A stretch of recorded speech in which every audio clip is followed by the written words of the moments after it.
नमस्कार मित्रों, मैं धनेश्वर महतो। दो महात्माओं की महाराष्ट्र में हत्या बहुत दुखद है, बहुत ही निंदनीय है। लेकिन जिस तरीके से मीडिया में सुनने को मिल रहा है कि एक अफवाह के कारण से उन महात्माओं की हत्या हुई, निस्संदेह इस संसार में, भारत में ऋषि महात्माओं का बहुत बड़ा योगदान है। इसमें कहीं कोई संदेह की बात नहीं है। ऋषि महात्मा अपने लिए नहीं जीते हैं, वो जन कल्याण के लिए तपस्या तपोबल करते हैं। लेकिन वर्तमान में जिस तरीके से महाराष्ट्र सरकार के प्रति कुछ महात्माओं का बयान देखने को मिला है, बहुत ही आश्चर्यजनक है। उन्होंने कहा है, मैंने देखा ऐसा उनका बयान कि सरकार, महाराष्ट्र सरकार इस्तीफा दे। बड़ा आश्चर्य लगा सुन के। इससे पहले तो तमाम सारी मॉब लिंचिंग हुई है, सैकड़ों की संख्या में हुई है, लेकिन कभी भी किसी महात्मा ने आगे आके ये नहीं कहा कि ये मॉब लिंचिंग बहुत गलत है, किसी भी मानव का हत्या नहीं होना चाहिए और किसी भी सरकार से इस्तीफा नहीं मांगा गया है। ये थोड़ा प्रश्न है। क्या ऐसा नहीं लगता कि ये राजनीतिक खेल हो रहा है हमारे देश में? जो महात्मा ने महाराष्ट्र सरकार से इस्तीफा मांगा और उस महाराष्ट्र सरकार ने, उद्धव ठाकरे ने 100 व्यक्तियों से ऊपर आदमियों की गिरफ्तारी कराई, तो कानून किस लिए बना हुआ है? कानून का मतलब तो यही है ना कि प्रशासन अपना काम कर रही है। लेकिन इससे पहले जो मॉब लिंचिंग हुई है, उसको तो भारतीय जनता पार्टी ने उन व्यक्तियों को फूल मालाओं से स्वागत किया है। क्या नहीं किया है? क्या सम्मानित नहीं किया गया है? विचित्र सी राजनीतिक है। मतलब भारतीय जनता पार्टी की जहां सरकार है, उसके ऊपर कोई महात्मा उंगली नहीं उठाता है, लेकिन जहां पे भारतीय जनता पार्टी की सरकार नहीं है, महात्मा भी उतर जाते हैं राजनीतिक खेलने। ये हमारे देश के लिए वर्तमान में सही चीज नहीं है। मैं ऐसी राजनीतिक करने वाले महात्माओं की घोर निंदा करता हूं और नमन करता हूं, सम्मान करता हूं उन महात्माओं का जो राजनीतिक नहीं करते, सिर्फ समाज कल्याण के लिए वो तपोबल करते हैं। उनको मैं प्रणाम करता हूं, नतमस्तक हूं ऐसे ऋषि महात्माओं के लिए। लेकिन जो ऋषि महात्मा राजनीतिक खेल खेलते हैं, वो घोर निंदनीय है, वो सम्मान के योग्य नहीं है। प्रिय मित्रोगण, एक वीडियो मैंने बनाया था, माननीय योगी आदित्यनाथ के विषय में। उनके पिताजी का स्वर्गवास हो गया, इस पे मैंने कुछ सवाल खड़े किए। नहीं करना चाहिए मुझे ऐसा, लेकिन सवाल खड़ा करना मेरी मजबूरी यूं, कानून सबके लिए है, इसलिए मैंने सवाल पूछा। लेकिन एक चीज मैं अपनी राय बता दूं आप सबको, जो जन्मदाता हमारा है, हमारे माँ बाप, और यदि उसके अंतिम संस्कार में हम अपने आप को नहीं भागीदारी दे सकते हैं, तो लालत है ऐसी औलादों पे, चाहे वो कोई भी हो। मैं किसी व्यक्ति विशेष पे टिप्पणी नहीं कर रहा हूं। मैं ऐसी कुर्सी को 100 बार ठोकर मारूंगा, एक बार नहीं 100 बार। जो मुझे एक माँ बाप का कर्तव्य पुत्र के रूप में निभाने से रोकेगा, मैं 100 बार ही ऐसी कुर्सी को लात मारना पसंद करूंगा। हम सनातन धर्म के लोग हैं, हमारे कुछ रीति रिवाज हैं और वो रीति रिवाज निभाने हर व्यक्ति को चाहिए। जिस व्यक्ति ने मुझे जन्म दिया उस व्यक्ति को मैं एक अग्नि तक नहीं दे सकता हूं सनातन धर्म के अनुसार। तो इस क्या ये सत्ता का लोभ नहीं है हमारे अंदर? ऐसे व्यक्ति को क्या कहेंगे? सत्ता का लोभ ही नहीं कहेंगे? संसार के किसी भी व्यक्ति को, चाहे किसी भी जाति धर्म का व्यक्ति हो, मैं स्पष्ट रूप से मैं अपनी राय रख रहा हूं, हर व्यक्ति को क्रियाक्रम में जाना चाहिए, चाहे स्थिति जैसी भी हो, किसी भी प्रकार की परिस्थिति हो। हर मनुष्य को अपने माँ बाप सगा संबंधी के क्रियाक्रम में जाना चाहिए। अरे ये बीमारियां आती हैं और जाती रहेंगी, कोई अमर होके नहीं आया है। क्या गारंटी है कि जहां पे हम हैं वहां कोरोना नहीं हो सकता है? इसकी कोई गारंटी ले सकता है? कोई गारंटी नहीं ले सकता है। बहुत सारे तो अभी आपने देखा होगा 53 पत्रकारों का महाराष्ट्र में आया है कि उनको कोरोना हो गया। क्यों? वो सब तो सावधान थे, फिर उनको क्यों हो गया?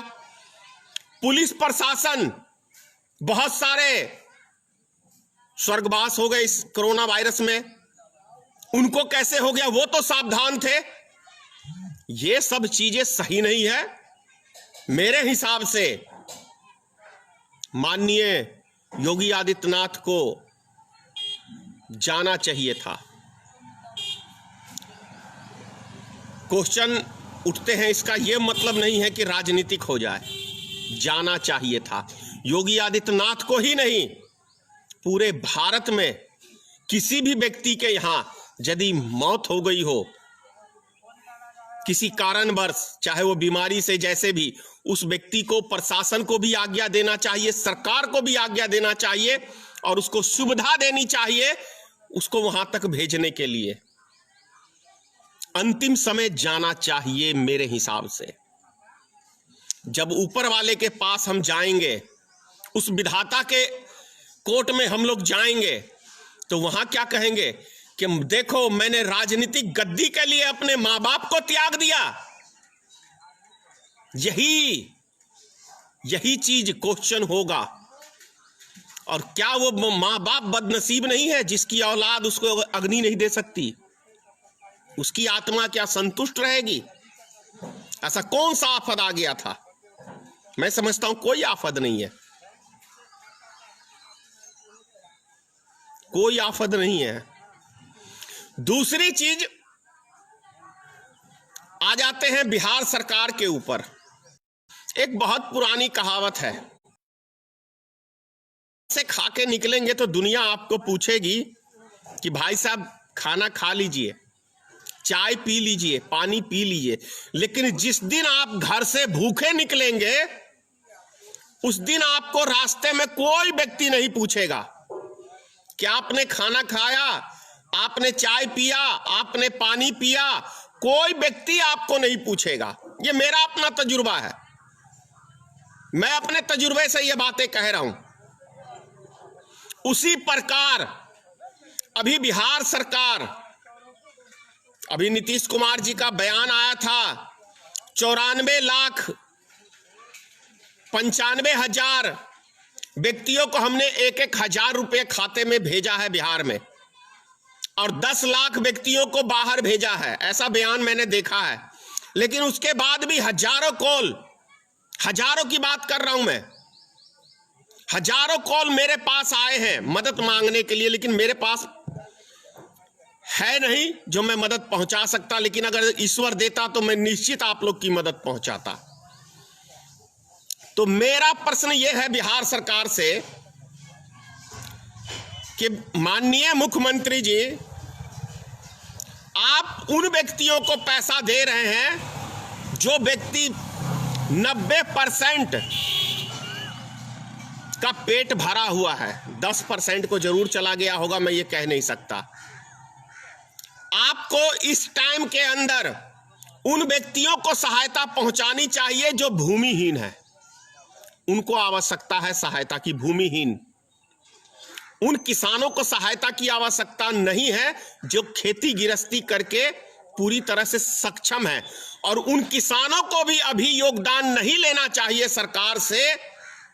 उनको, उन किसानों को यह कहना चाहिए सरकार से कि जिनके पास नहीं है आप उनको मदद पहुंचाइए। जो बिहार के, उत्तर प्रदेश के, उत्तराखंड के, झारखंड के, उड़ीसा, आसाम, बंगाल, तमाम ऐसे जगह है देश के कोने कोने के, जो मजदूर, जो व्यक्ति बाहर फंसे हुए हैं, आप ये पैसा उनको पहुंचाइए, ये अनाज उन व्यक्तियों को पहुंचाइए। तो कितना शायद तब हम कहते कि वास्तव में हमारे देश के अंदर एक एक व्यक्ति में मानवता भरी हुई है, तब हम सच्चे देशभक्त कहलाएंगे। लेकिन ऐसा नहीं हो रहा है। वो तो कहावत है ना, राम राम जपना पराया माल अपना, जितना आ रहा है आने दो। ये सही नहीं है अभी के समय में। मैं तो हर उस गांव के व्यक्ति से प्रार्थना करता हूं, हर उस व्यक्ति से प्रार्थना करता हूं कि जो अभी सक्षम है अपना खर्चा उठाने में, यदि बिहार सरकार ने आपको वो दिया है तो आप ही के गांव में, आप ही के लोग बाहर फंसे हुए हैं, उन व्यक्तियों के अकाउंट में आप उस पैसे को ट्रांसफर करेंगे तो मैं समझता हूं मानव जाति के ऊपर एक बहुत बड़ा एहसान करेंगे। अभी के समय में मैं आप सबसे हाथ जोड़ के प्रार्थना कर रहा हूं कि जिन जिन व्यक्तियों ने, बिहार सरकार ने आपके खाते में पैसा दिया है या केंद्र सरकार ने आपके खाते में पैसा दिया है, जो व्यक्ति सक्षम है वो व्यक्ति दूसरे की उस पैसे से मदद करें तो ये मानव जाति पे बहुत बड़ा एक एहसान होगा अभी के समय में। तब हम सच्चे देशभक्त कहलाएंगे। और मैं हर उस व्यक्ति से प्रार्थना कर रहा हूं, हाथ जोड़ के प्रार्थना कर रहा हूं, जिनके गांव में के व्यक्ति बाहर फंसे हुए हैं, और यदि उन व्यक्तियों के पास सक्षम है तो उनको चाहे 1000 रुपए से हो, 500 रुपए से हो, यदि आप उस फंसे हुए व्यक्ति की अभी मदद करेंगे तो निस्संदेह ये देश एकता का और मानवता का हम परिचय देंगे। और मैं उन दुकानदारों से कहना चाह रहा हूं जो इस समय के अंदर 1 रुपए का सामान 2 रुपए में, 3 रुपए में, वो मानवता को शर्मसार कर रहे हैं और वो मनुष्य कहलाने के योग्य नहीं है। वो दुकानदार, वो व्यापारी, ये देश हमारा अभी बहुत बुरे दौर से गुजर रहा है। खास तौर से गरीब परिवार, मजदूर परिवार, बहुत सारे ऐसे व्यक्ति भी टिप्पणी करते हैं कि क्या उनकी औकात 1 महीने की राशन की नहीं थी। नहीं, आपने कभी वो बुरे दौर नहीं देखे होंगे, आपने कभी एक टाइम भूखा नहीं रहा होगा। आप निश्चित ही अपने लिए जीते होंगे, इस समाज के लिए आप नहीं जीते होंगे। जो व्यक्ति गरीबी देखा है, जिस व्यक्ति का 5 आदमी का परिवार है, 250-300 रुपए उसकी आमदनी है, उसको कभी 5 पैसा नहीं बच सकता है। क्योंकि हमारे देश के अंदर जितनी महंगाई है, एक बारी आप डॉक्टर के यहाँ चले जाए तो 2-4 हजार का वो ऐसे ही बिल बना देता है। Private nursing home, private nursing home के ऊपर बात याद आ गई मुझे। मैं पूरे भारत सरकार से, राज्य सरकार से ये आपसे अपील कर रहा हूं कि जितने भी नर्सिंग होम हैं भारत के अंदर, उनको सख्त आदेश दे दीजिए कि आए, इस कोरोना वायरस के अंदर व्यक्तियों की टेस्टिंग करें। और भारत सरकार से मैं अपील कर रहा हूं कि उन व्यक्तियों को टेस्टिंग करके जो मजदूर अभी फंसे हुए हैं उनको घर भेजने का काम करें। फैक्ट्रियां चल जाएंगी 2-4 महीने बाद, लेकिन ये व्यक्ति जो फंसे हुए व्यक्ति हैं, जो मजबूर हैं, भूख से तड़प रहे हैं, अभी एक रूम के अंदर आप सोचिए 1 महीना हो गया है पूरा नेट। माननीय प्रधानमंत्री जी, माननीय मुख्यमंत्री जी, आप सोच लीजिए कि जिस एक रूम में 10 मजदूर हैं, वो करवट लेने के लिए भी आज मजबूर हैं। तो वैसे व्यक्तियों को आज जरूरत है इंसानियत दिखाने की, मानवता दिखाने की। उनकी हेल्प करें। और ये सिर्फ प्रधानमंत्री जी आप कर सकते हैं, क्योंकि ये पावर आपके पास है, आपके मुख्यमंत्रियों के पास है।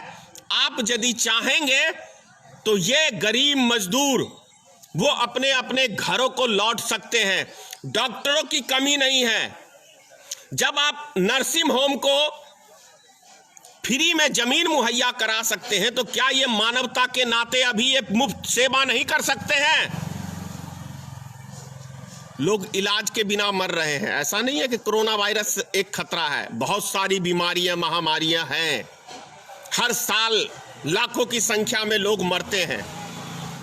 ये नर्सिंग होम वाले माला माल होते हैं। तो क्या इन नर्सिंग होम के मालिकों को अभी मानवता नहीं है, या ये जानवर हैं? किस बिल में छुपे हुए हैं नर्सिंग होम वाले? यदि ये इस टाइम के अंदर गरीबों की मदद करने के लिए सामने नहीं आ सकते हैं, तो इन सभी नर्सिंग होम का लाइसेंस भारत सरकार को, राज्य सरकारों को रद्द कर देना चाहिए मेरे हिसाब से, क्योंकि ये किसी भी एंगल से सही नहीं है। मैं लास्ट में एक व्यक्ति, कल मैंने देखा, दिल्ली से पैदल चल के आ रहे थे, बेगूसराय से।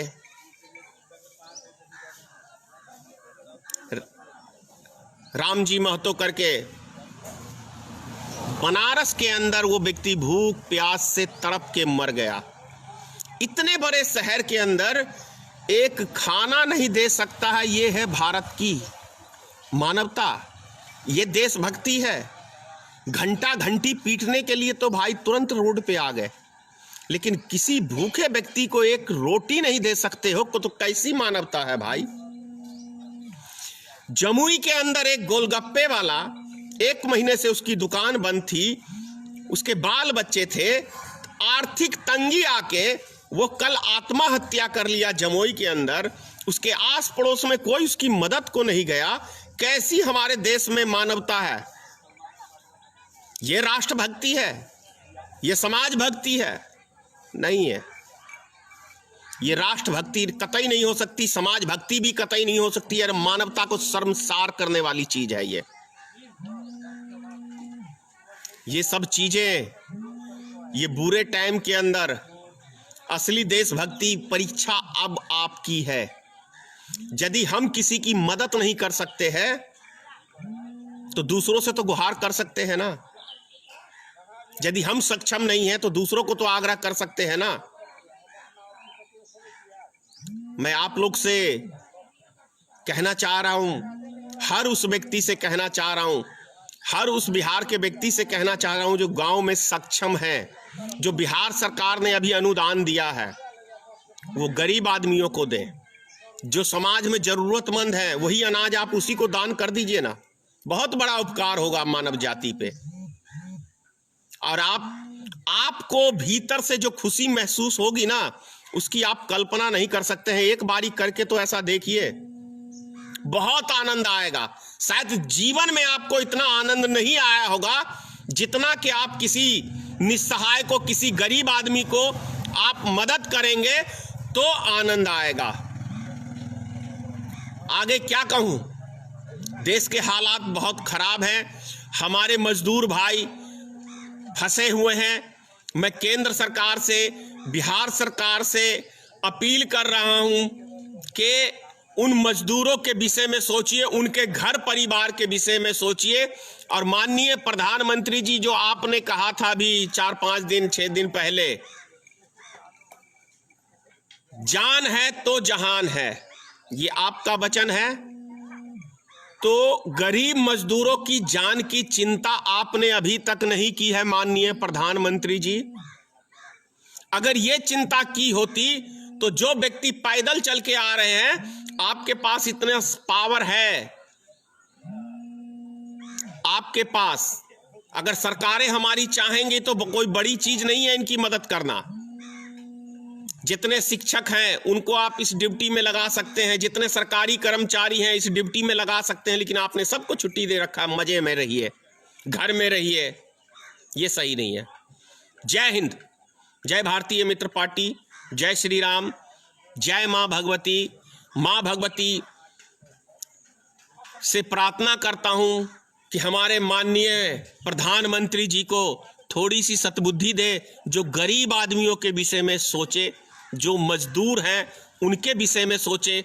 और आप तो नवरात्रे करते हैं, अपने आप को कहते हैं कि भगवती का उपासक हूं मैं, तो माता भगवती से मैं प्रार्थना कर रहा हूं कि माननीय प्रधानमंत्री को थोड़ा सा गरीबों के प्रति हमदर्दी पैदा करे। जय हिंद।